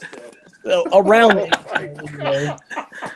That was a forward pass. Oh my God, that No. hurt me. We're gonna get into your fantasy mailbag questions next. This is what you guys been hanging around here for all podcasts, is to get those fantasy mailbag questions answered. So thanks for submitting them. We'll get into them next. You're listening to and watching My Fantasy Podcast from MyFantasySportsTalk.com. Brandon Reed, Dan, I'm sorry you missed this fun. I'm sorry that your Astros are getting beat pretty bad right now. If you're watching, I've lost total control of this thing. We got DDT, Dylan Davis Strado, Ryan Thomas taken here, and Orlando Torres. See, I'm so confused. My It's brother. chaos on the Wait a minute, podcast. wait a minute, wait a minute, It's wait a like minute, when- wait a minute. It's like when the cat's away, the mice will play. Yep, what up? Oh, and bam. Okay. Yeah. Here, I'm gonna zoom in on that. Look at that. That's gonna be in the World Series. Okay, I'm done. Wow. That just I had happened, to, man. I had Live on to, the podcast. change. It's a takeover. Changed my I feel hat. bad. I'm the only one not repping my team. Orlando, what you got on? You got like a Michigan shirt on? What is that? Oh, I gotta be repping my boys at all Oh, times. Cowboys, But I got okay. the star. Missed it, That's what I sorry. got. Them boys. Sorry, I'm not repping a team here, guys. I didn't get the memo. But so we got a lot of mailbag questions to get into, though, from you guys that submitted all the questions for the last week. We appreciate it. These have come into us, and we'll get to as many as we can. And like I said, I encourage you guys to keep the fantasy NBA questions coming, too. So a couple of these are of the NBA variety. But we're going to start out talking NFL from you guys who want to know. First one comes from Ted Allen. And this gets back to Aaron Rodgers. Is Green Bay's season done with Rodgers out? McCarthy seems to believe in Hundley. Do you guys? We'll start with Orlando. Do you believe in Brett Hundley to take this thing through on a 4-2 Packers team? I don't know if he takes it through. I mean, but looking at the division, I mean, the Vikings had quarterback problems of themselves, and Hundley's been in the system for 3 years. You know, he's pretty mobile. He's a pretty good athlete. And if you think about it, he has a great supporting cast. You got Nelson, you got Adams, you got Cobb. You know, we've seen Except for that run game, like I mentioned before. Yeah, no, except for that run game. But Ranked 26. I think, you know, they're ranked 26 in the league in running, and that's not going to help a young quarterback out. it's not going to help a young quarterback out. But I mean, looking at their schedule, I mean, you know, they got, you know, I know they got the Saints coming up, and the Saints defense has been looking pretty good. Then they got a bye, and then they come back, and I think they got Detroit. And I know Pittsburgh's down the line. You know, some tough games, but I don't think they're going to just completely tank it. I think Khalil's a good enough, viable quarterback to at least get them to a couple wins. Then, you know, there's probably a chance that they make the wild card. I'm not going to go that far and say they will, but I'm not going to go and say that they're completely out of it. I don't think that. I think McCarthy's still a good coach. You know, he has a great supporting cast, and I don't know. I do believe in Huntley. I'm not going to say he's going to take them to the playoffs all the way, but I think he's good enough to still make them the Packers have a great, successful season. Right. They got off to a good start, 4-2 in that division. DDT, what do you think? Like I mentioned earlier, I think Huntley's on a week-to-week basis. Right now, this is a time for McCarthy to pretty much hit the panic button. You have lost your team in one play with one shoulder. The running game is not strong enough to hold up. The passing game is not strong enough to hold up. The receiving core, the defense. I just don't see the Packers making any moves. As I said before, they may get maybe 3 or 4 more wins at best, but their season is over. Well, let me ask you this. Their season's done. Because for the Packers, I get your point, but you just have to win the division. I mean, who would you see winning that division outside the Packers? The Bears aren't going to win that division, even with Trubisky. I don't know how you feel about the Lions. I mean, honestly, I thought the Lions were going to win the division. I'm really high on the Lions. I don't know why I have been. Past couple of seasons, I've been so high on Detroit. But under the current state of just how I'm seeing things play out, I think Minnesota has their handle on this. I don't see them getting that outrageous record of like 12-4, but I do see them going to a 9-7, 10-6, maybe 11-5, and maybe getting a first round bye, but most likely wild card. But I'd see the Packers finishing second, third, honestly third. I think Detroit finishes ahead of them. I don't think Chicago can catch them. So this brings up a good point. So while y'all are talking about it, let me review the remaining Green Bay Packers schedule. Okay. Next up is New Orleans. They'll be home against New Orleans, home against Detroit, who DDT was talking about. They go at Chicago. They are going to be hosting Baltimore. They are going to be at Pittsburgh, hosting Tampa Bay. Then they're going to finish out the season very hard, not necessarily hard with this first game, but 3 of their last 4 are on the road. Go at Cleveland, at Carolina, home against Minnesota, and then at Detroit again to finish out the black and blue division and finish out the season. So DDT may be on to something there. If Brett Hundley is not the guy, that is not a lot of easy games on your schedule left. That's a lot harder actually than I anticipated, but there are some teams in there that are appetizing to say there's a win, but that's like saying, oh, yeah, they're going to blow it away. It can come down to one play. And I don't trust that team without Aaron Rodgers, to be honest with you. No, Brett Favre, I think he wants a job again, so you might see him throw that number 4 back on. I mixed up Brett Hundley. How ironic. They're going to sign Brett Favre before they sign Tony Romo. Tony Romo. No, he's one of the greatest broadcasters ever. Please leave him in the booth. What if Brett Hundley turns out to be the next greatest thing and Aaron Rodgers are looking for a job? He could be the next Dak Prescott. You never know. From Brett to Aaron to Brett. I don't know, but DNC has a point there. That schedule is tough. Yeah. The best scenario you could have is what the Jets had a couple years ago with Geno Smith and Ryan Fitzpatrick. Geno Smith goes out because of a broken jaw from IK Poly, and Ryan Fitzpatrick steps in and has a 10-6 season where, unfortunately, the Jets didn't make the playoffs, but still, my Bills it was beat an absolute. Yeah, no, Ryan Fitzpatrick choked. You didn't beat us; he choked. He always chokes. We're not going to talk about that. We're not going to talk. But it goes back to the point that you're making earlier. Even Ryan Fitzpatrick, you put him in an offense with some good weapons and supporting. He had Brandon Marshall. Brandon Marshall had a terrific season that year. They had a pretty good run game. They had Forte and Bilal Powell there. You look at the Packers. He had Hundley has a great supporting cast. So, as long as you get a good quarterback, you get it to his playmakers. I don't see how the Packers should tank But the that thing season. is, though, and just to counter, that supporting cast had Aaron Rodgers for years. They're dealing with Aaron Hundley for now the first time, really. They've only had. Well, he's been there 3 years, though. He's been there 3 years. But only like preseason. Not under He's never game been a action, regular. He's never been a regular season quarterback. He probably hasn't worked with the ones much. He's worked with I the can't third stringers imagine. in the practice squad. It may be all more mental makeup for Brett Hundley now, like we were talking about with Mitchell Trubisky. Does he have it? Does he have the common cool? Or is he going to freak out in this situation? I can't wait till week 16 when we're talking about this again. You're going to be like, damn, Orlando, you're right. We were Okay, wrong. well, Orlando, I just did the math in my head, and this is something for you guys. If you want to do the math, if you will look at Green Bay's remaining schedule, if you don't have time, that's cool. But if you got it pulled up, do it in your head. I did it in my head, Orlando. I just counted out the remaining games for Green Bay. The way I see it without Aaron Rodgers, they go 2-8 the rest of the schedule. Wow, he did less than I did. Wow. And I'm being nice, and I was being nice. I think they could go 7-9 or 8-8 at most.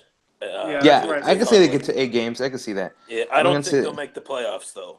So what I'm saying is loss versus New Orleans, loss versus Detroit, win versus Chicago, loss versus Baltimore, loss versus Pittsburgh, loss versus Tampa Bay, win versus Cleveland, loss, Carolina, loss, Minnesota, loss, Detroit. They could beat Tampa Bay. They might sneak up on Baltimore. Well, No I'll more say than they that. lose to the Saints. I'm going to say they beat the Lions. They beat the Bears. I'm going to say they beat the Ravens. Have you seen Joe Flacco lately? I mean, besides that defense, they got carved up by Jordan Howard for 167 yards at home. It is in Ty Green Bay, the Montgomery Baltimore or game. who's Yeah, I the can other see- running back? I'm That's going to say they lose to They Pittsburgh. host both Baltimore and Tampa Bay, so those are questionable flips on my part. Yeah, questionable. They lose to Carolina, but I could see them beating Detroit. I could see they're going to beat the Bears. I could see that's 3 wins right there. They're at they're Cleveland, at Carolina, at Detroit. They do host Cleveland's a Minnesota as mess. I'll take Hundley with the Green Bay Packers beating them there. I'm just saying. I can see them getting 8-9 wins. Very interesting. Ryan, you got anything else left on that Green Bay situation? There's just no replacing Aaron Rodgers. It's just Elite that simple. quarterback. He's the elite of the elite. And anytime you lose a guy like that, it changes the whole dynamic of your team. I do feel it would be. I'm sorry, go ahead. I feel for Brett Hundley. I do think he's a decent backup quarterback. I think he's got intangibles that most quarterbacks don't have. But I just don't see them. I see them going 7-9 or 8-8 at best. It would be different if we knew Aaron Rodgers had a possibility of coming back, and we don't know that yet. His surgery hasn't even been scheduled, which scares me because we're pushing this thing back even further. It's his throwing shoulder. He had the same injury before, but it was the left hand side. Now it's his throwing shoulder, which means recovery time is going to be a little bit longer. So I don't see him coming back this year. I don't think he comes back. I watched Tony Romo for a long time. It's hard. I don't think Rodgers will come back. I do think the Packers should sign somebody else. It's different. I was thinking and reading about a scenario today earlier when I just brought up with Ryan Thomas is that year that Tennessee Titans made the Super Bowl. That was a year that Steve McNair actually got hurt. Neil O'Donnell came in and led them to a 4-1 record. So Steve McNair was out 5 games, came back, led them to a Super Bowl. But we're not talking about the same situation here. Aaron Rodgers is most likely not going to get back under center this year. And Neil O'Donnell was a guy that played in a Super Bowl with the Steelers, so he had some, cred to his moxie. name. He wasn't he had a little great, moxie to him. he had some cred to his name. Yep. Sure. And Matt Hasselbeck kind of came in and did the same thing recently in Tennessee. So if you have a veteran guy, or someone just to even get you over a 4, 5, 6 game hump, then okay. But for the rest of the season, I think it's going to fall apart on them. I think it's going to fall apart on the Cheeseheads. Hate to say it, Ted Allen, but I'm kind of agreeing that it's done. Let's move on. Next question comes from Chris Lawless. AP is back and should be considered a running back number 1 moving forward. Agree or not? Let's go to Ryan. You got him. I guess the answer is obvious. I wouldn't speak so fast. I don't think he's a running back 1.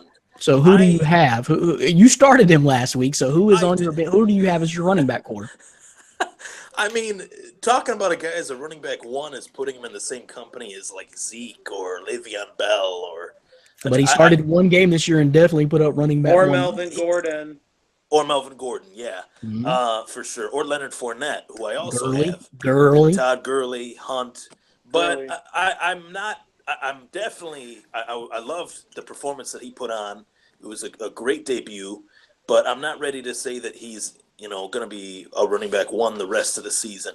I How do you think feel about it? Since he is on your team, how do you feel about it? You're being cautious. Are you going to start him next week? I'm going to This start week? him. I'm starting him in my flex this week, being that Zeke is going to play. I'm starting Zeke.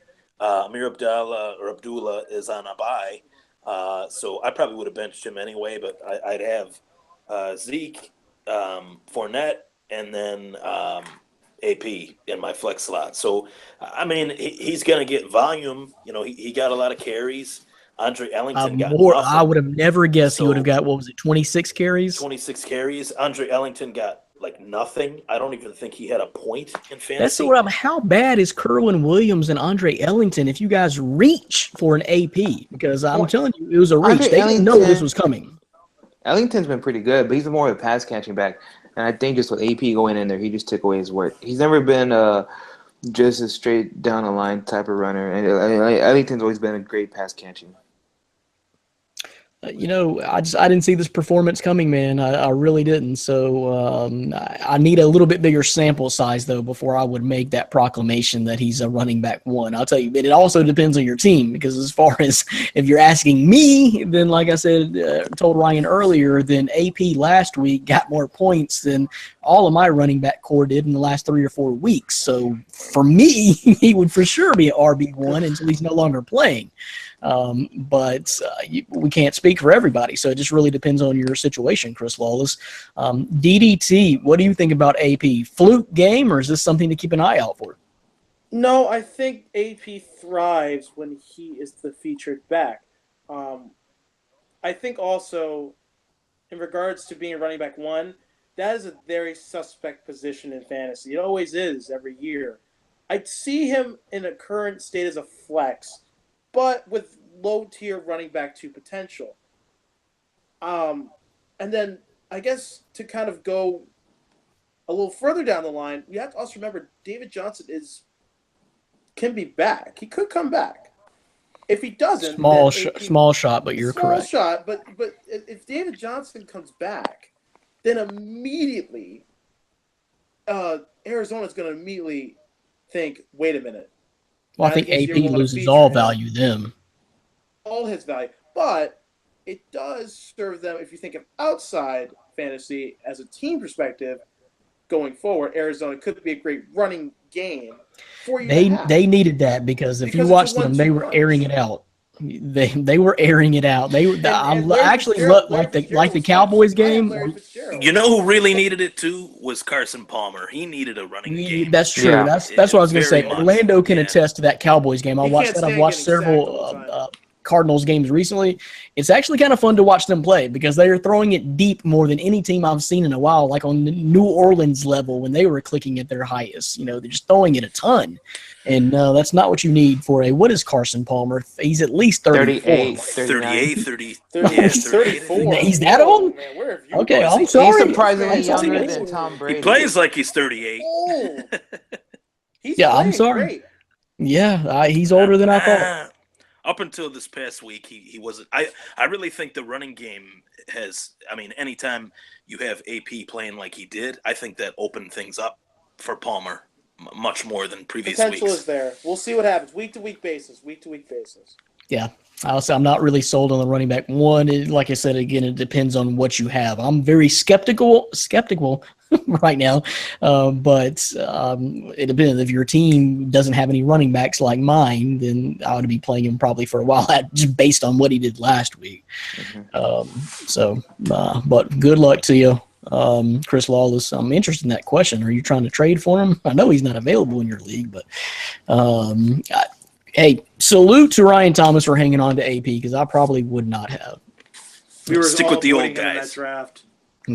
Stick with the old You are warhorse. sticking with them. And Tom Brady's already surpassed what I thought he'd do this year, but there's still time. My prediction may still come true. He is taking some shots, guys.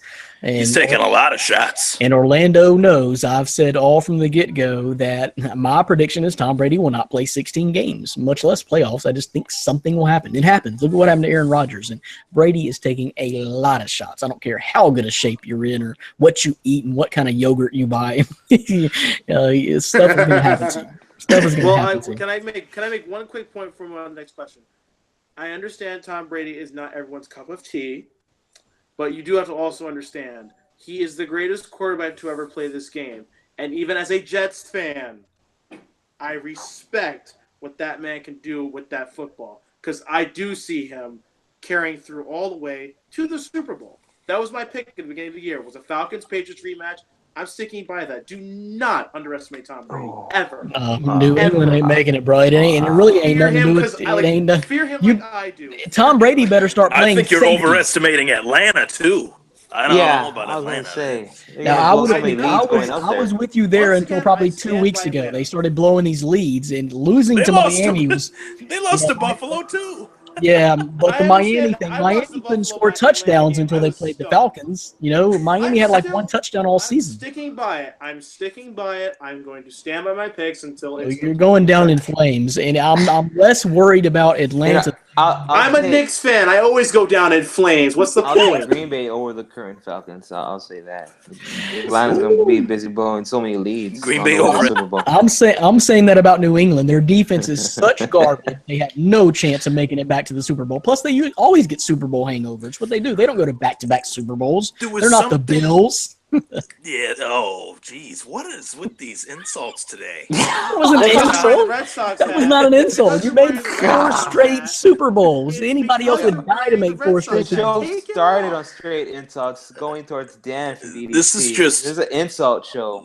Last I checked, the Red Sox have won more World Series in this century than the Yankees have. And last I checked, they're So, 27. there's It's about that. to be 28. You were only alive for 5 of them. Holla at you. What does it Holla at you. matter? Don't make me put the hat back on. I will put the hat back on. I'm leaving my Dan. hat on. You took yours off. Dan, I need I help. took mine off out of respect. Out of respect. I'm leaving mine on out of respect.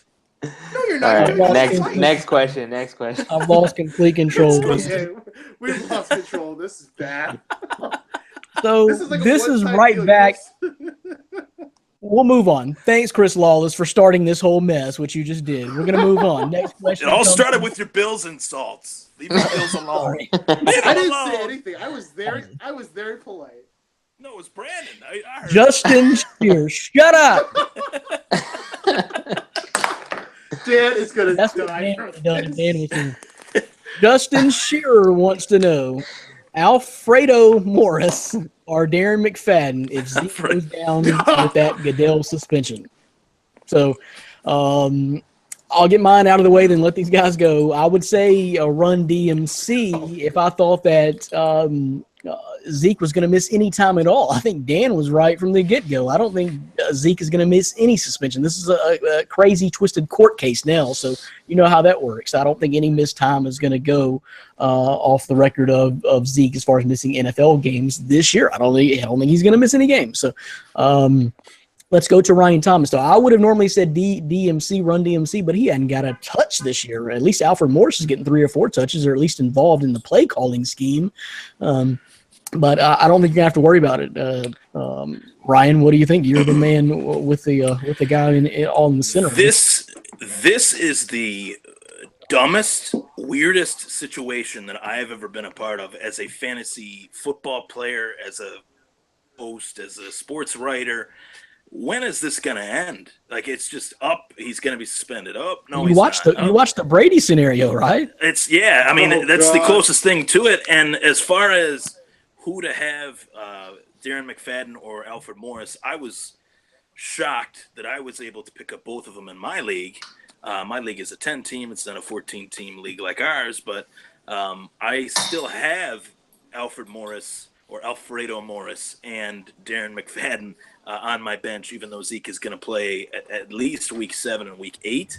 If you had to cut one of them, If I had to cut one of them, I would probably cut Morris, to be honest, because Darren McFadden was a healthy scratch, and I think he was a healthy scratch for a reason. I think that they were saving Darren McFadden in the event that something like this happened he would be fresh. He wouldn't, have taken any hits.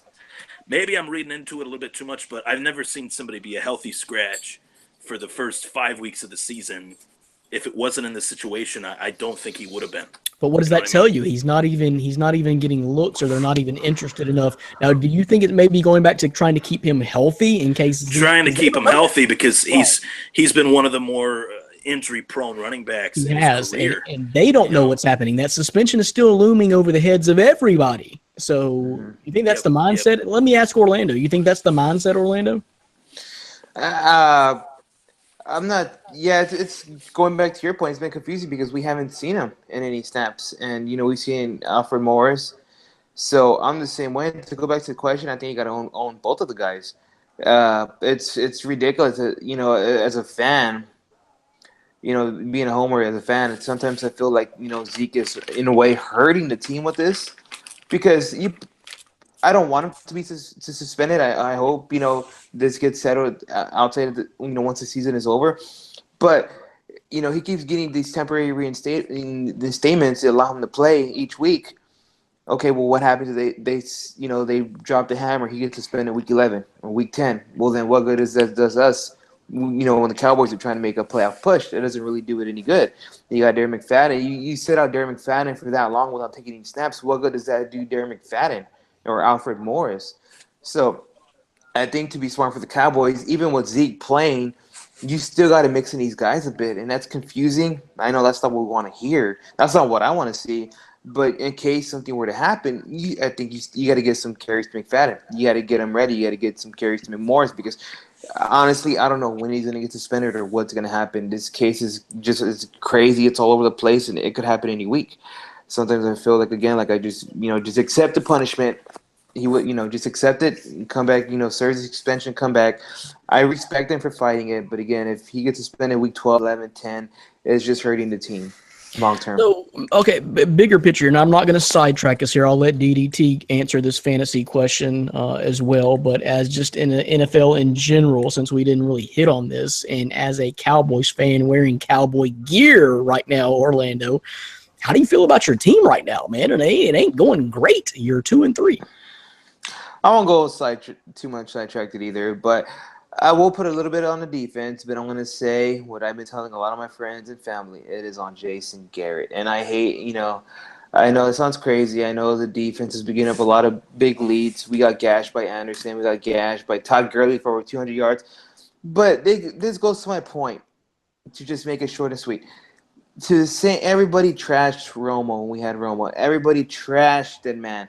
And just like that, I'm a big Romo supporter. I've seen that man put the team on his back several times. I know he's had his blunders. He saw those late picks. But how many times have you seen Romo with the Cowboys build double-digit leads and in the second half they just crumble? Or when the game's on the line, the last drive of the game, he throws a pick, and the fault doesn't go on the defense. The fault goes on Romo because he couldn't finish it. Well, you know what? We got new players. We got Zeke. We got Dak Prescott, which are pretty damn good players. And it's the same thing. The Cowboys can't finish. So Romo's out. A lot of these old guys are out. You got new faces, and it's the same problems. Is it defense though? Honestly, I mean, didn't it come back to the defense? Is Sean Lee? It comes back to the I've defense. seen that year after year. When Sean Lee goes down, and it seems that that defense collapses. It does collapse, but you know what? I'm going to put a lot of the pressure on the coaching too because it's just the same problems, just lingering and lingering and lingering. And how long has Garrett been coach now? He's been there since 2010. So it's I was frustrating. About 8 years, yeah. About 8 years. And so is that the rumblings of Cowboys fans that maybe we need to start looking at a new coach? I mean, 8 years is enough time. A lot of probably better coaches have got a lot less time to fix things than that. Yeah, and you even see some of the players. I follow a lot of players on Twitter. You'll see a lot of players kind of throw shade like, coaching should have made, adjustments, or you can't put that on defense. And that tells I see it. Seeing from Romo, just him getting shredded by the media and fans, and it's the same thing with Dak. I'm going to put pressure on Jason Garrett now. I'm not going to put it fully on the defense. There you go. So it may be getting time. Hot seat time. DDT, real quick, what do you think about this scenario? If you had Zeke or thought Zeke was going down, who would you rather want to own, Alfred Morris or Darren McFadden? I would like to own the Yankees as they just beat the Astros 5-0. We're up 3-2 in the series.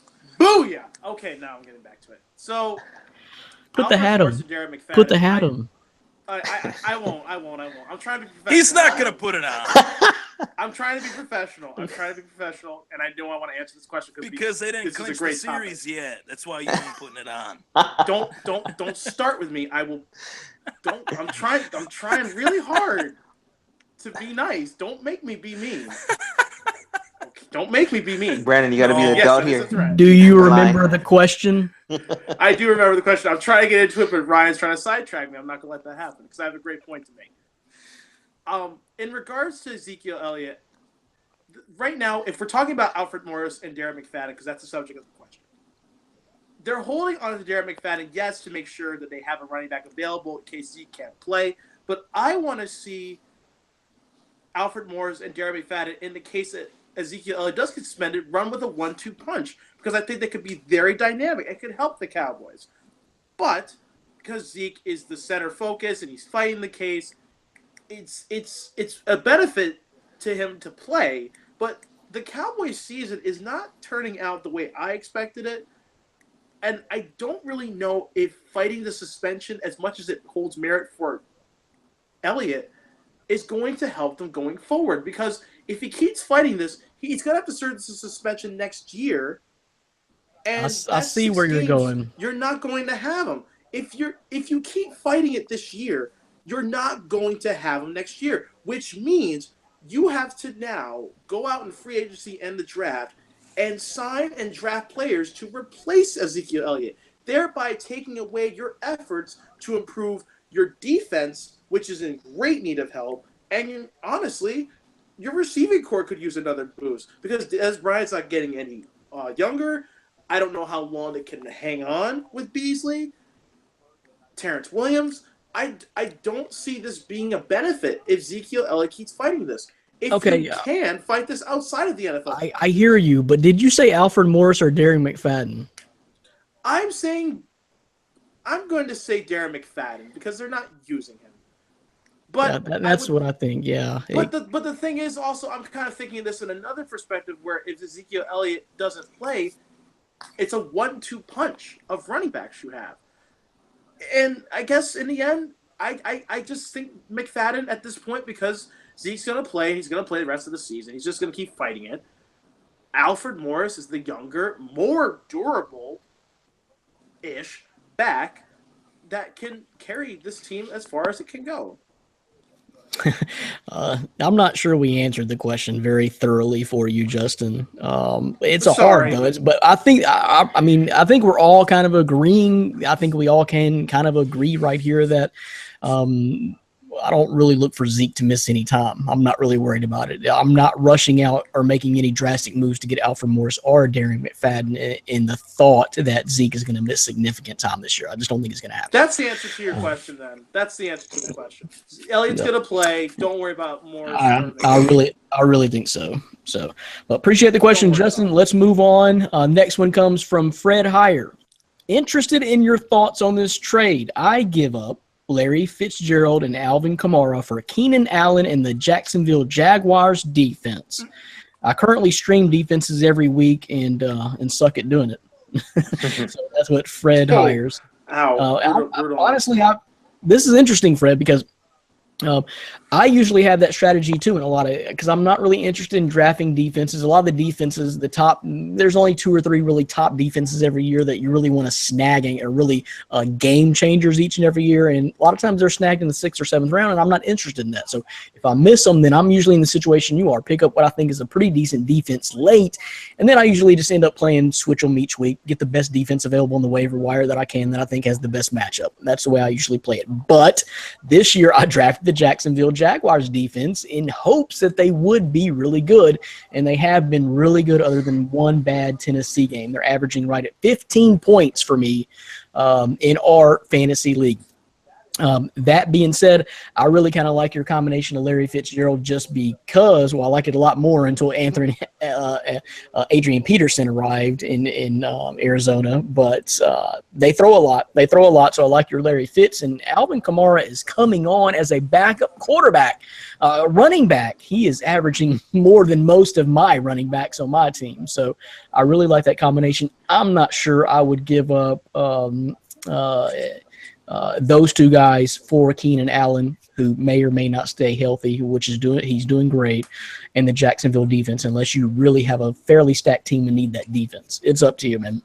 Love Jacksonville defense, but what I'm saying is I probably wouldn't give up those two money players in Fitzgerald and Kamara each and every week. That really could be a good punch for you, or at least add depth to your bench each and every week through the flex spot. I don't know. It's risky. It's a tough trade for me, though, to really say.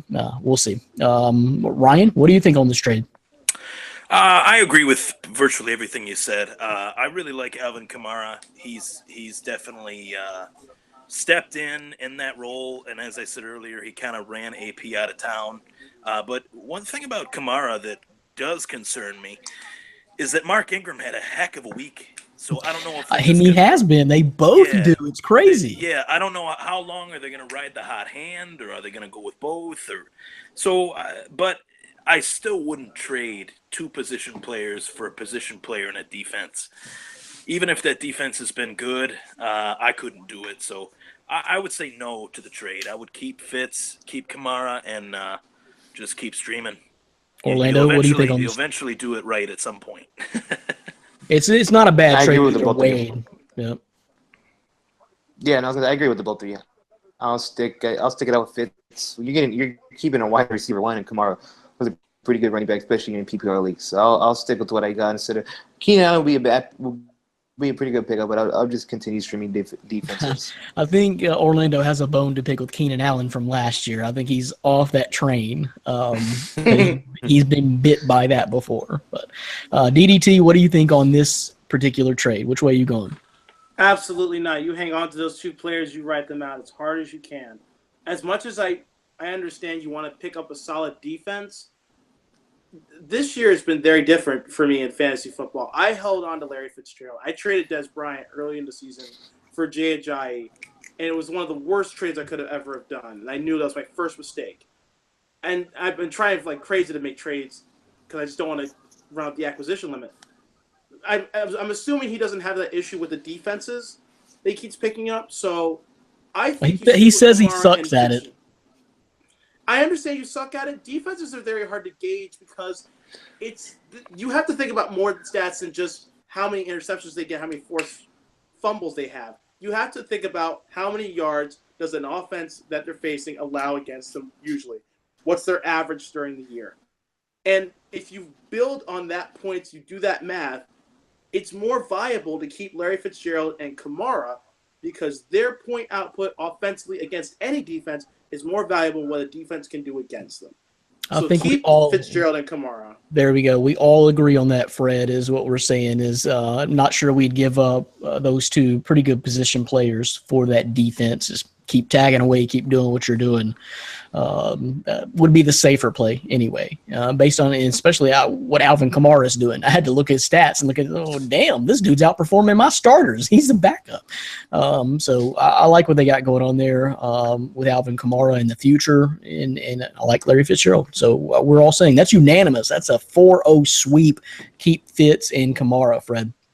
All right, so moving on, I want to give a shout out real quick to Tony Capelli. We're running out of time, but he wants to know, his question was, Gordon Hayward done for life? For life after that that injury. So we had to talk about that, and we talked about Gordon Hayward, so I want to keep this really, really quick, guys. I just want to give a shout out to Tony Capelli, but what do you think his prognosis is real quick? DDT, will he be back next year and this will all be just a bad memory like Paul George? Or is this something that is going to hamper him and he may not ever be right again? It's the injuries again, a fractured ankle. I don't left or right. It was the left. And a broken leg. Paul George came back from it, so can Gordon Hayward. I see him back next year. I think this is just going to be a bleep. We'll just put an asterisk on this season. He'll try again next year. Watch out for that back screen play. Orlando, he probably won't be doing that next year. Orlando, what do you think? How does this really affect Hayward and the Celtics long term? Yeah, I think he can come back from it. I think this season it does bump number one again. I think they're going to expect a lot from Kyrie. But But ultimately, earlier they gave an update that they could expect them probably back, not on the court, but doing some physical stuff around March or April. Nah, that seems about right. And to take a positive out of such a negative that happened, out of a group, is that it happened right in the beginning of the season. So right when next season starts, he's gonna get that full year to do his recovery, to do the workout, to regain the strength and all that.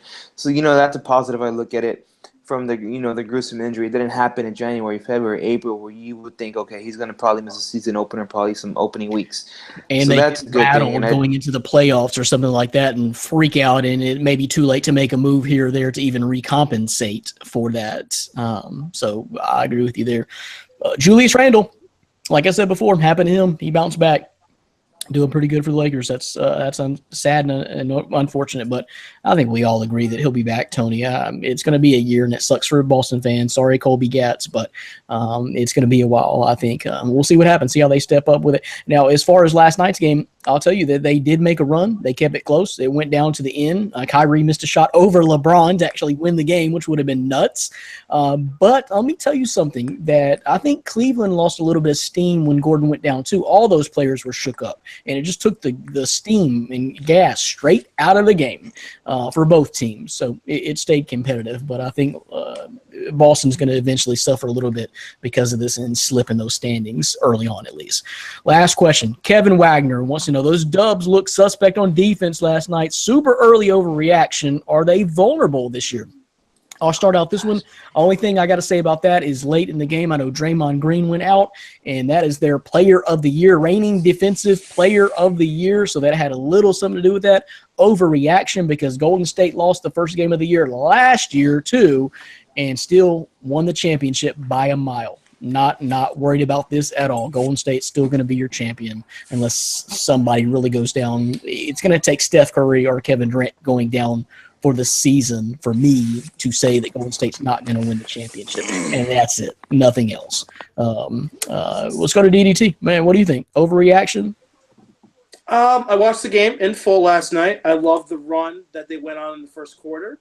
But what happened was, I think the breakdown defensively was where they could not match when Harden decided to just go off. But not only could he control the game offensively, but defensively. They've put all their focus on him, leaving assists available for Chris Paul. Trevor Ariza could get points. Clint Capella could get rebounds. I think the Warriors had an issue of containing one player and then exposing the fact they couldn't find all the others. So I think as the season goes along, I think the Warriors will get it together. I think losing Draymond Green was a big hit, but I think they'll be just fine. They have a team that can win a championship, and they're formidable. They're not my pick to win this year. I think, and I don't know why you guys don't think so, I think the Thunder are going to walk the line with this year. I think they're going to make it. Yeah, Orlando. Here he goes. Orlando. And listen, we don't cut even his mic talk off. about Cut the this. mic off. Nah. He needs to have it cut off. I'm giving your. I'm just. We'll talk about this when I come back on the podcast again. We'll talk about this. They have to go through. Okay. I know what they have to go through. If you would give me a chance to explain why I think they're going to win a title, okay, I would, but I don't we want to bashed waste you. your Fair time. enough. We bashed you bad on the podcast, so you get your No, chance. that's fine. Please That's explain. fine. That's fine. Okay, I will explain. This is why I think it's not the names that jump out at me. It's how they could use these names. It's how they can use this team. Because this is a one-time deal. Paul George is not staying in OKC. Neither is Melo. Russell Westbrook is staying because he wants to spite Durant every chance he can get. So if you know what you have in this team, you know what your lineup's going to be. It's going to be Westbrook, Paul George, Steven Adams, and then Cut his mic off. Good timing. Good sorry. timing. Hold on. I'm sorry. I had a phone call. I had a phone call. And then- I'm sorry. Come on. Oh, man, did I do airplane this- mode. Something. Do not No, disturb. I don't know what happened. I lost it all. All right. There we go. Continue. Dan, I'm sorry, I've lost complete control I will of this say before- podcast. Late. Before you get to Ryan, I think it's a complete overreaction. I mean, you look at last season. As a Spurs fan, we went in there and we destroyed the Warriors. I don't know if you remember that. The Spurs, they destroyed Golden State on opening night. You know, I'm same sorry. thing happened with the Rockets. It was your I'm Spurs. sorry. So I'm just saying complete overreaction because look at the outcome. The Warriors win championship. So that's all I'm going to say. Overreaction. All right. Well, that just ruined it because someone's trying to call me. So we'll just talk about this another time. All right, Ryan? We're not going to agree anyway. So we were talking about the Gordon Hayward thing. I didn't get to put my Thomas Take stamp on it. oh, I'm sorry. I didn't know you had a definitive stamp on Oh, it. I got a stamp. Do you on have an actual stamp? Do you have an actual stamp? No, you know what? I don't think I do, to be honest. You need to get But one. I think what is going to happen. Basketball is known for cinematic moments. Obviously, buzzer beaters. Ray Allen with the Jesus Shuttlesworth buzzer beater in the finals. Don't ever bring that up again. Don't bring that up again. Gordon Hayward is going to be out all of this season. He's going to come back for the Celtics. They will go to the NBA Finals and play LeBron James and the LA Lakers. Woo. That's what I think is going to Quite happen. a jump for LA there. That's what I think's going to happen. Remain silent. And I thought what I said was bad. No, let me add on to what you were saying.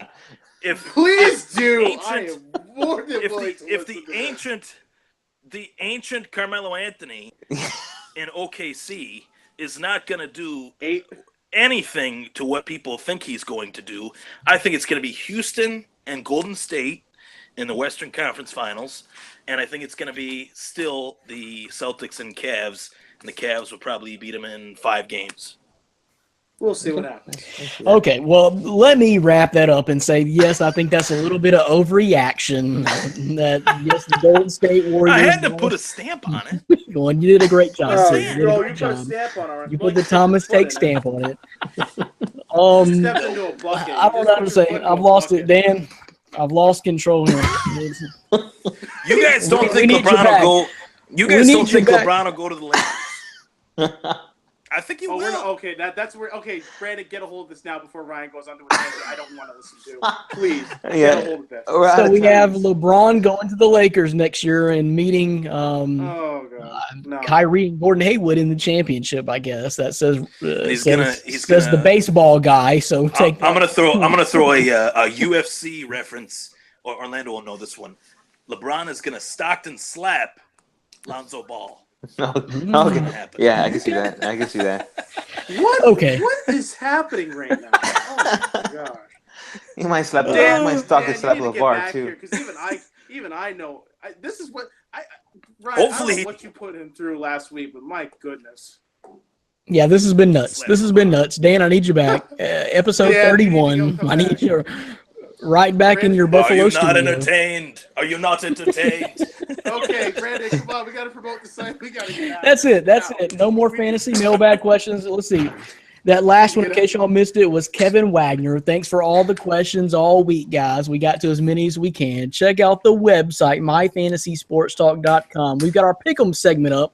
Look for the Pick'em segment up to be for Thursday night picks is up right now. Look for the entire piece to be up by Saturday, by this weekend.